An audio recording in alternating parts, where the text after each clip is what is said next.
Welcome to our small business borrowing from LISC training. Thanks everyone for joining. Really excited to have you here for our first session of the year. We have part of our small business lending team joining us in person, but we're all on separate screens. So feel free to drop questions in the chat as they come up, and we'll get started. Okay. Oh, we have a raised hand. Let's see. Hi, Alejandro. Did you have a question? Hello, good morning. You want us to use the Q&A or the chat? Feel free to use the chat. I think it'll be easier for us to converse with each other. Good question. The chat looks disabled for everyone. Oh, the chat looks disabled for everyone. Is the Q&A disabled for you? It is. The Q&A is open, but I'm going to go back on mute. Thank you.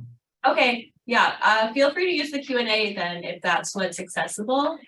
I'm going to see if I can change that so that folks can access. Oh, yeah, I guess chat is disabled. Setting.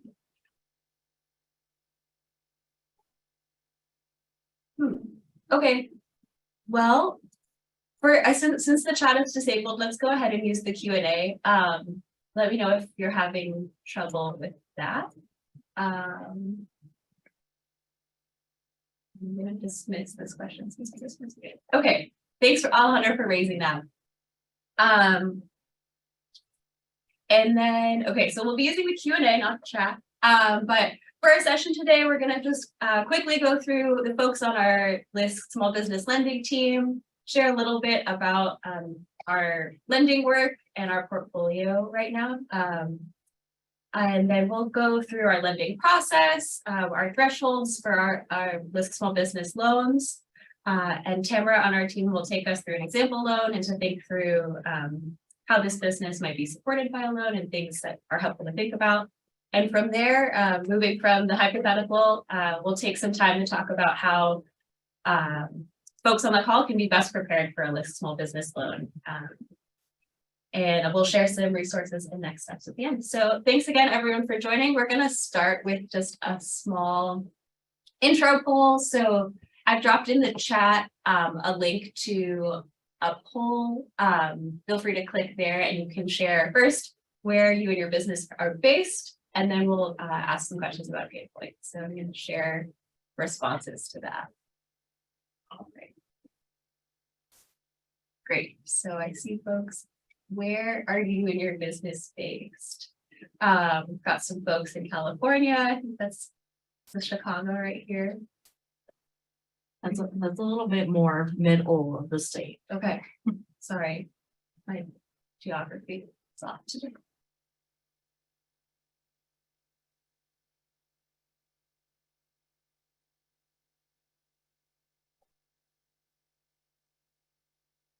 Okay, we've got 5 responses.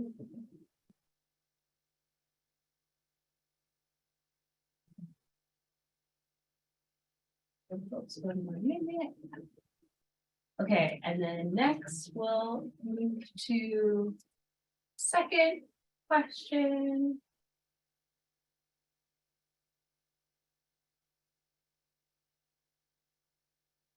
Okay, second question is, what are your biggest pain points as a business owner? So go over here. And you can vote up or down vote these. Are your biggest pain points administrative support, marketing, business and financial planning, staff, financing, or other? And feel free to drop in the Q&A if it comes up there. Bless you.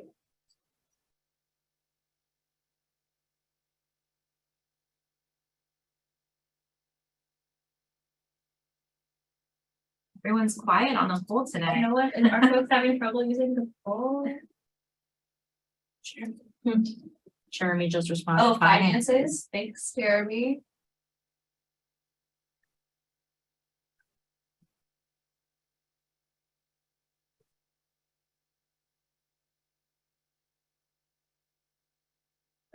All right, that's okay. That's okay. These can come up later. I'm gonna bring us back to the presentation and then I'll pass it over to Jesse to share a bit about our team. Alejandro did just drop in the Q&A funding for development, first project. Awesome. Thanks for sharing. Yes, thank you. Thank you for sharing. So we'll go over some of those, but just an overview of our team. If you go through the lending process with the LISC Small Business team, these are the folks you'll likely interact with. We're led by Steve Hall, the VP of Small Business Lending.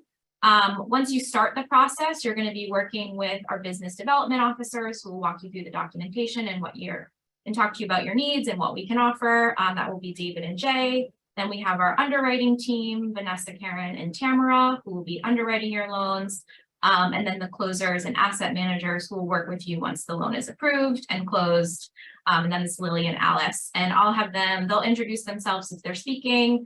But just wanted you to have a little bit of an overview of who you'd be working with. So what is LISC Small Business? LISC is a community development financial institution, which is really just means we're a mission-based lender.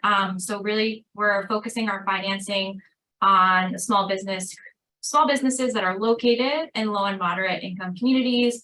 They might be BIPOC-led, veteran-led, women-led, anyone who's been traditionally marginalized from traditional banking and capital access programs. Looking at our current portfolio, right now we have about 63 loans for about almost 25 million. We're not a micro lender. We do larger loans, and you'll see our average loan size is almost 400,000 with a term of over 5 years. So we focus on acquisition, construction, leasehold improvements, FF&E, and working capital. And often our loans might have multiple uses. So they'll often have an acquisition loan coupled with working capital or something like that. So it's flexible.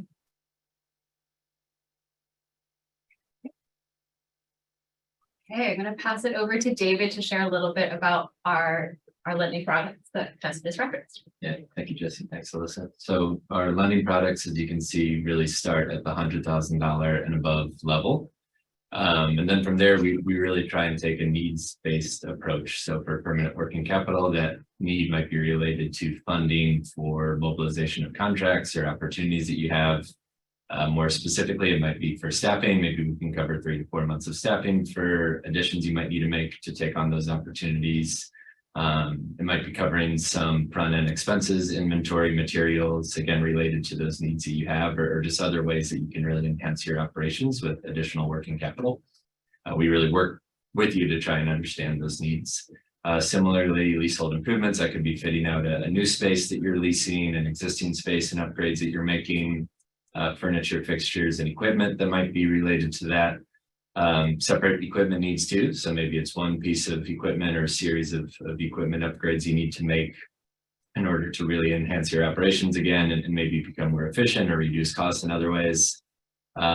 Commercial real estate loans, that's from a mission standpoint, something that's very important to us as well. Just an opportunity for you as a business owner to build assets. Ideally, we focus on what we call a rent replacement strategy. So ideally taking around what you're paying right now in rent for maybe a lease space and looking for acquisition opportunities to have your own asset and ideally potentially pay around what you already are in rent. We'll get into more specifics with that too, but also the commercial real estate loans, we can be an alternative to a more traditional bank that might require a more extensive down payment or cash on hand. And we look for ways, like Jesse mentioned, to be flexible in those spaces.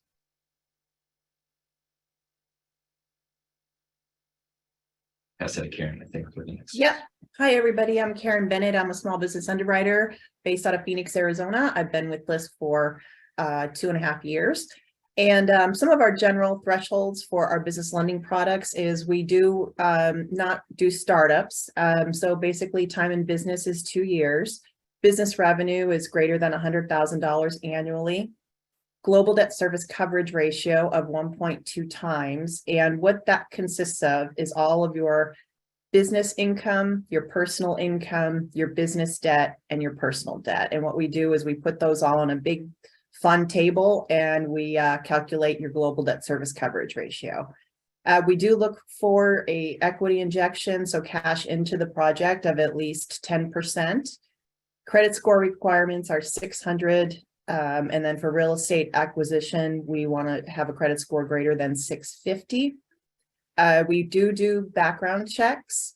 And so if you do have issues as far as tax liens, et cetera, we'll talk about that a little bit later, but you know, we will be able to find those.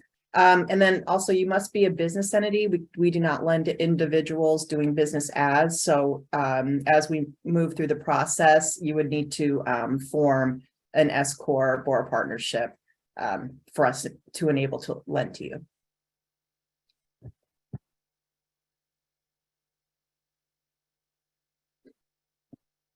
All right, and then just like I was saying, the things that we evaluate just about everything, as most banks would do. We're going to look at if you have had bankruptcies, foreclosures, delinquencies, any charge-offs, judgments, student loan debt that's not on a repayment plan or on deferment, late child support, that one is kind of a big one. Tax liens as well, that is something, if you have them, we would need documentation for payment plan with the IRS. Any late pays that you've had on your autos or your mortgage, we would need to, we do need explanations of those. It's not an automatic no, it is just something that we will inquire on and we'll maybe have you pay them back or, you know, get them current or be on some sort of payment plan. As far as bankruptcies, normally banks are usually like a 7 years. We can look at things of 4 years or less, and same with foreclosure. So all these things are discussion points that we can get around, where sometimes big financial institutions will automatically just say no. Next slide. Good afternoon, Jay Bennett, Senior Business Development Officer here at LISC. I will briefly walk you through the small business lending process. All business loans really start with a conversation. Here at LISC, we call it a discovery call. And this is an informal conversation where we're really looking to learn more about your business, learn about you as the business owner. We want to understand your business itself, its sales cycle, understand any challenges you have, and then ultimately identify any discrepancies. At the end of the discovery call, we'll typically ask you to submit documents that'll come to you in the form of a checklist. Once those items come in, we will formally move into underwriting. And during that underwriting process, we're really trying to better understand the financials, understanding the seasonality into your business, kind of understand your cash flows in general and kind of sources of when cash comes in, when expenses go out, et cetera. Additionally, we'll review your credit report for both the business and the owner and analyze all other relevant information. Once we get through the underwriting process, at LISC, we go through credit committee. During the credit committee process, the overall loan scenario is presented to the team, where ultimately a credit decision is made. During that process, we'll also challenge the assumptions to determine what risk and what the risk levels. And at times we'll ask a lender to follow up with additional questions if there's some clarity. Once we get through the credit review and you're approved, we then go into closing. You'll meet our closing team here in a moment. But during the closing process, we'll confirm all required closing conditions. We'll coordinate with you, the borrower, everything that was requested during the credit review, and conduct any additional due diligence that we need to support federal, state, and local requirements. Once the loan is closed, then you move into asset management, where you'll be assigned an asset manager who will follow up with you and your business throughout the term of the loan. You'll share updated financials and updates to your business during the life of the loan. And your asset manager is really your primary point of contact post-close for anything that you may need from LISC, in addition to changing loan terms, et cetera.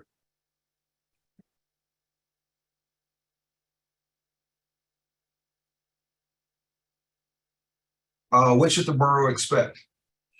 Typically, there's going to be an individual credit search. We're going to do background searches. We use a system called Clear here. We're going to request documents. Those documents are 3 years of personal tax returns, 3 years of business tax returns, tax returns for any affiliate companies that you have. We'll want 3 years of those as well.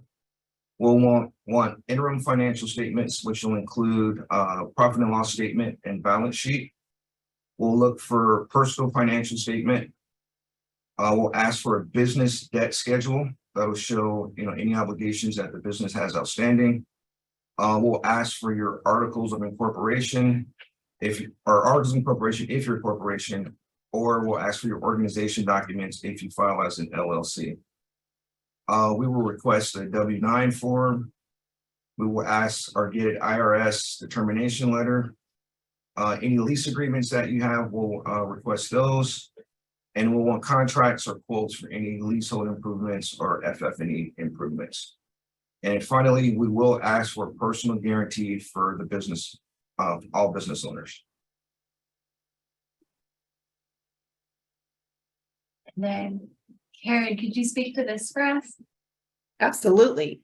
Some of our conditions for decline are startup businesses, insufficient cash flow. So that 1.2 global debt service coverage number that I showed, talked about before, that's where if it's less than 1 to 1, there's many times we won't be able to loan at this time. If you haven't paid your child support or tax liens and you don't have a payment plan, that's a reason for decline. If you don't have any cash to put in towards the project or the loan, insufficient licenses or permits to operate. If you have, again, that kind of goes back to the debt service coverage ratio, but if the guarantors are over leveraged, let's say you have, 10 Mercedes-Benz, Teslas, whatever, and the global cash flow is less than 1 to 1, we won't be able to probably help you. And then if you do not accept our approved terms of our loan. Great. Thanks for sharing kind of broadly what we're looking for, our thresholds, and now I'm going to hand it off to Tamara to take us through a kind of hypothetical loan example. Hi, everyone. I'm Tamara Underwood. I'm a small business underwriter, and I'm based in the New York City area. The purpose of sharing a loan example with you is to give you an opportunity to see what we do with all that information on that long list that you sent to us. For this example, for brevity purposes, we're going to focus on the business financials rather than the personal as well, but both are very important to our underwriting. So we could go to the next slide. So this is our sample business. This is Bubbles Wash and Fold. It's a coin operated laundromat. Actually, it's using charge cards. And it's a self-service company, but they also offer their customers the opportunity to drop their laundry, and the Bubbles staff will wash, dry, and fold their laundry for them. Sally Smith founded this company in 2019, and to found the company as a startup, since many people don't lend to startups, she used her savings, and she was also able to get a microloan from another CDFI. And good news for Sally, her brother was a contractor, so he helped her with all the leasehold improvements at the location. Because her funds were very limited, she bought all used equipment, so all her washing machines and dryers were used. Fast forward to today, and with energy costs rising, her utility bills are going up and affecting her business's profitability. So she worked with her business advisor to figure out what to do to improve the situation. And they decided together that the best option would be for her to swap out all of her dryers, which were pulling a lot of electricity down, and replace them with energy efficient appliances. So she's applied to LISC for a $125,000 loan to help her remove the old, dispose, buy, and install the new. All right, let's go to the next slide. So what Sally has done is she submitted 3 years of tax returns, and then for 2022, since she hasn't filed yet, she submitted her profit and loss and balance sheet to LISC. And she's also given us a debt schedule, which tells us what's the balance on her microloan And what is she actually paying every month in principal and interest on that loan? So let's go to the next slide to see what does an underwriter like me do with all that information? Well, we do a table like this, where we look at your tax returns and we put across the top the revenue that Bubbles Wash and Fold reported to the IRS in each year. And we also put what she has on her internal financial statement for 2022. That's the revenue line. Then we go down to the expenses that come off of that. And the first thing we put on, and this might depend on your business type, a lot of businesses have costs of goods sold. And that's the things you have to buy to produce the product that you will ultimately sell. In the case of this business, it's all the washing powders and dryer sheets that Bubbles buys for the customers that drop their laundry with Bubbles. And then we see other expenses as we go down, right? We see salaries, officers' compensation, rent, et cetera, until we come to the very bottom, which is in red. Not that the business is in the red, but in the red, we see that when you take the total revenue and you subtract off all those other expenses, what's left over? And that's our net income.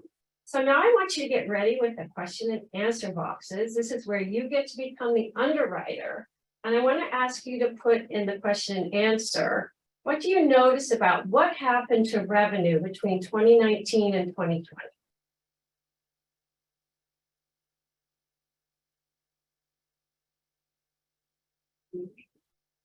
Not sure if that's working for everybody. Not seeing it. If not, no problem.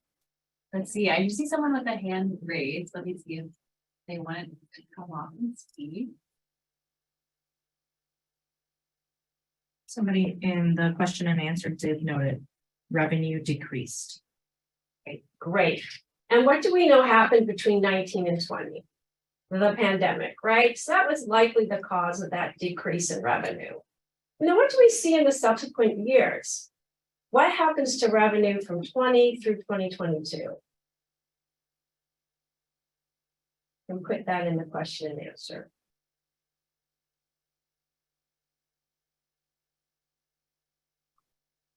Great, it increased.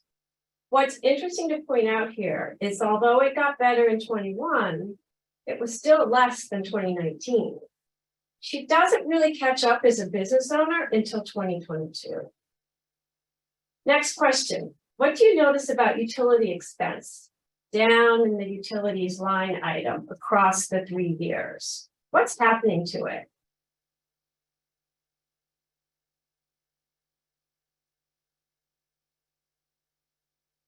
Like it's increasing.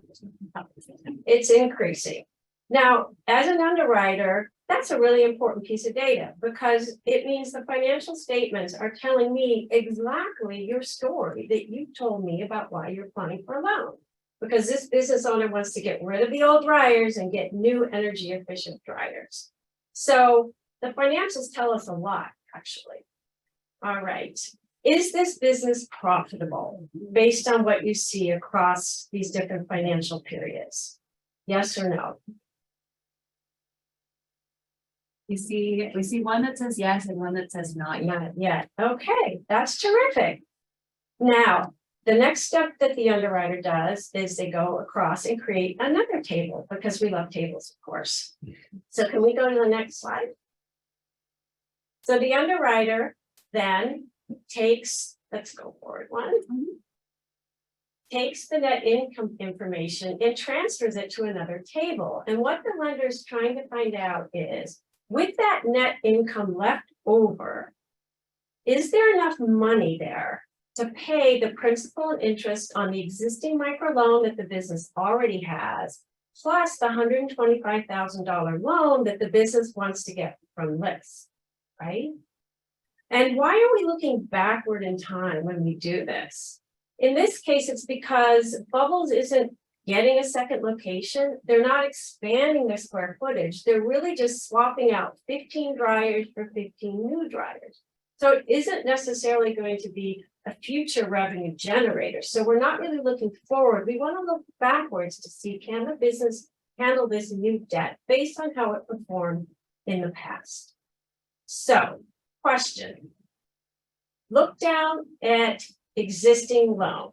How much is the business paying every year in principal and interest on its existing microloan?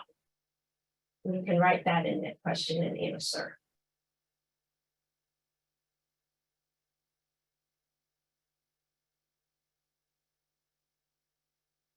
Perfect, thank you very much. All right, so that's what they're already paying. Now, the new loan that LISC is considering, based on the amount, based on what we understand so far, we think we'll probably ask that it be repaid over 36 months and that the interest rate is 8.4%.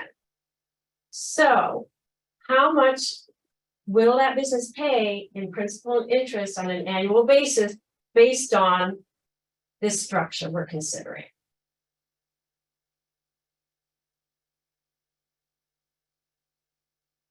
Starts with a 4.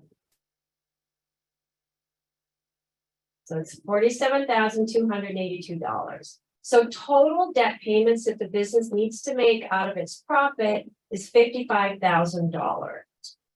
All right.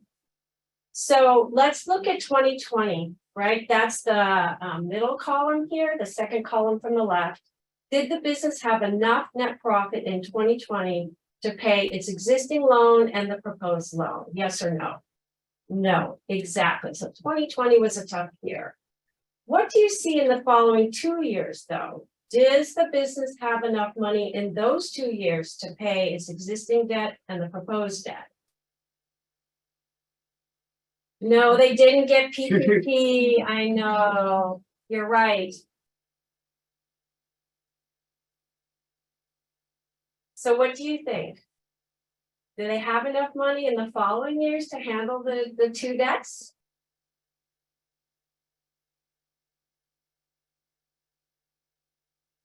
Later years, yes, absolutely. Okay, so now put on your underwriter hats. Based on all of this, would you approve the loan to this business based on what you've seen?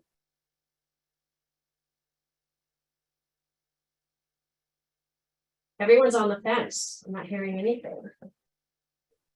Thumbs up in the crowd. 50-50, okay, 50-50. Anyone else? Any a solid no or a solid yes?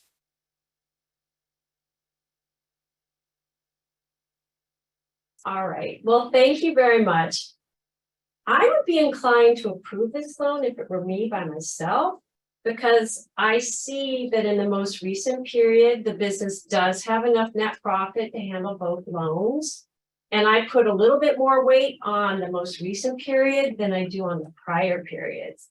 So based on what I see here, I would be inclined to think, yeah, I think the business could handle this debt. All Awesome. right. Thank you, Tamara, for sharing.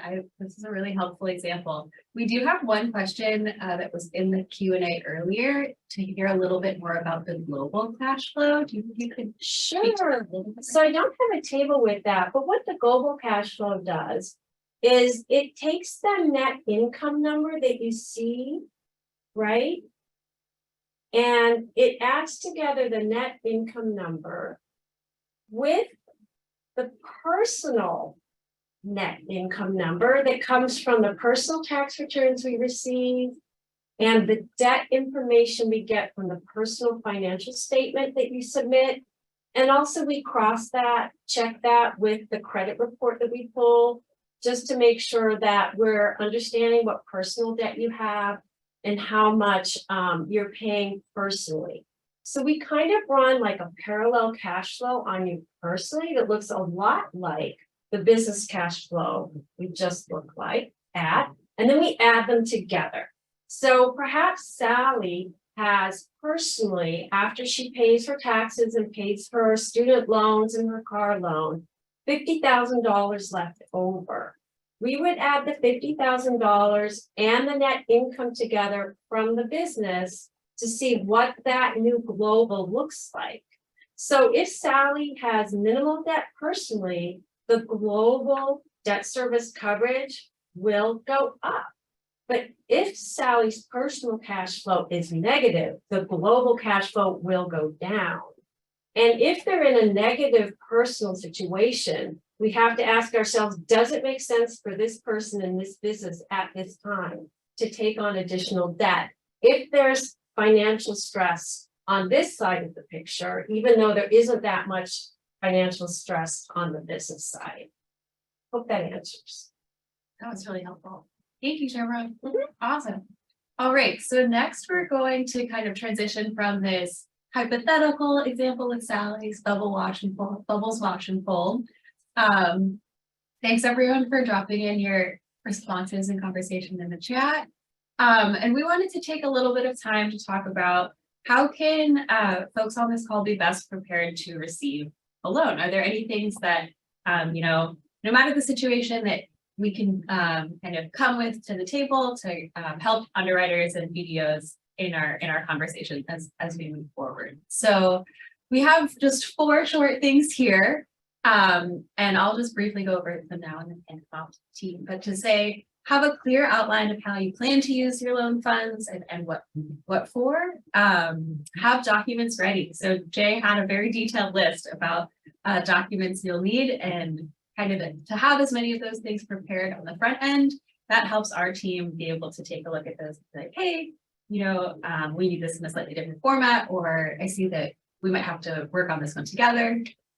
And then some more maybe less tangible things, but 3 and 4 to be kind of ready to be in this conversation together as we work with you for a loan. So I'll pass it off to David. Thank you. For this first one, I can't top Tamara's example, but I will rip off it a little bit. So I call this Sally's ice cream shop. Seeking $100,000 loan. As we're starting these conversations, and especially Jay and myself on the front end, as we really start to understand these things and have conversations with you, we want to understand ideally how lending would enhance your operations. So not only is Sally coming for 3 freezers, but outlining and understanding from the start that those are going to reduce energy costs by a projected 20%. We'll also be working with you on the front end to understand those projections. How will expenses, like Tamara was mentioning with utilities, how will those potentially be reduced or impacted as we review the loan on the front end and what we're dispersing as well. So that's something, as you see the breakdown here, that we'll work with you on. We'll put quotes and understand exactly what types of equipment is to be funded and what else we're including in the loan. Whatever you can come to the table with there is very helpful, and that's again something that we're working with you on to understand before it goes into full underwriting. We can probably go to the next. Oh, yes, it did. Sorry. For the document request list, again, Jay went over a lot of these things. So some highlights here is maybe again just understanding that when you are coming for debt tax returns, working with your accountant, a bookkeeper if you have one, to have year-to-date profit and loss and balance sheet information ready. That can help from a timing perspective. Some of the other things to highlight, things like financial projections. Again, don't be overwhelmed by anything on this list. Those are things that we want to work with you on. And commercial real estate acquisition is another good example of that too. As we're starting to talk about that can be a process that involves a few different elements. So some of these documents that you'll see on there, like architectural drawings and contractor bids, as you're reviewing a listing for a property, feel free to reach out and we can kind of walk through with you all the different things that would be involved in that process. And before you do things like sign a purchase and sale agreement or really enter into that full process where you're kind of starting the clock and a timeline on that, we can walk through with you, maybe recommend doing a building needs assessment to understand what you're getting into. And especially based off of some of these other tax returns and kind of the cash flow we're putting together to see what you could support from a debt perspective. Pass it to Karen. Yes. Sally's been very busy. She's got an ice cream shop and a laundromat. Anyway, just be ready for questions. Don't feel bad or think we're digging too deep or things like that. It's just we do this. We're nasty underwriters. No, I mean, we have a credit committee and we have to answer to our credit committee. And so, the more of these questions that we have answered before we go to our credit committee, the better the chance we're going to get an approval for your loan. And lastly, well, not lastly, but you're the expert in your business, not us. You know, some of us are pretty tenured around here, but again, we don't know how your business works. Sometimes we're national, so sometimes we're not familiar with the area. So tell us about your business, help us understand your seasonality and things like that. So the more you can tell us about your business, the better off we're all going to be. Next slide. And again, just, let us know about your past credit history. If you have had any trouble with the law, it's not an automatic decline. And so just be transparent with us, because it's better for us to know about it and get ready to deal with it and have documentation prepared for it than for it to be a surprise. And again, just being open and upfront. We're a team. We want to help you. We want to help your business. So we want to be a team, all of us on our team and you, the client, borrower, to help you reach your goals. Awesome. Thank you so much. So that's the end of our prepared slides. Thanks to everyone on the team for sharing and making this as engaging as possible. I feel the excitement that you bring to the table, and we're excited to share that with everyone here. I wanted to just share a few resources and next steps for folks on the call. We have some links to our small business lending resources on our website. We'll also circulate these slides with everyone who registered via email. And it's based on what you learned about our thresholds and our lending offerings from the presentation today. We want to invite you to complete our small business questionnaire so we can learn a little bit more about your business. It's linked here, and we also have a QR code if you have your phone. If you have the presentation on your phone and on your computer and you have your phone, you can scan that. And we just ask some questions about broadly, where are you located? What's your business? What are you seeking funding for? Kind of like David walked us through that example for sources and uses. So we can also drop in this chat just in a moment the sources and uses worksheet that David referenced as well. But we really want to thank all of you for joining today.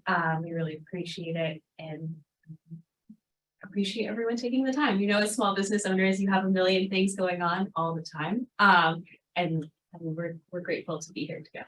I'm going to see if there are any additional questions, feel free to drop these in the chat. We'll answer and we can try to get those answers as well. Yeah, of course. Thank you for joining. Let's see. Happy to stay on the line. But does anyone want to answer? Do we have any information on the LISC ABC grant? As the lending team, we're more focused on lending offerings. So any information, I don't have additional information, but I would encourage you to reach out to or look up the LISC LA office for that. Yeah, thank you folks. Thank you folks for joining. Alejandra, I saw you had a specific question about a deal. We'll reach out via email to kind of follow up on that.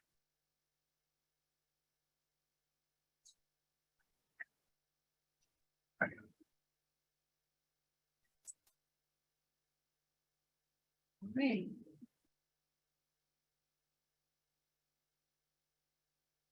Okay. Do other folks have any questions? I see we still have some attendees on the line. We're happy to hang around for a few more minutes to answer any questions.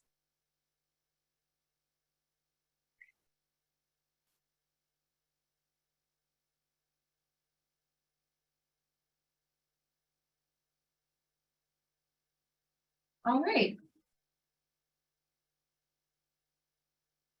Thanks to everyone for joining. I'm gonna pause this here. Okay, till next time.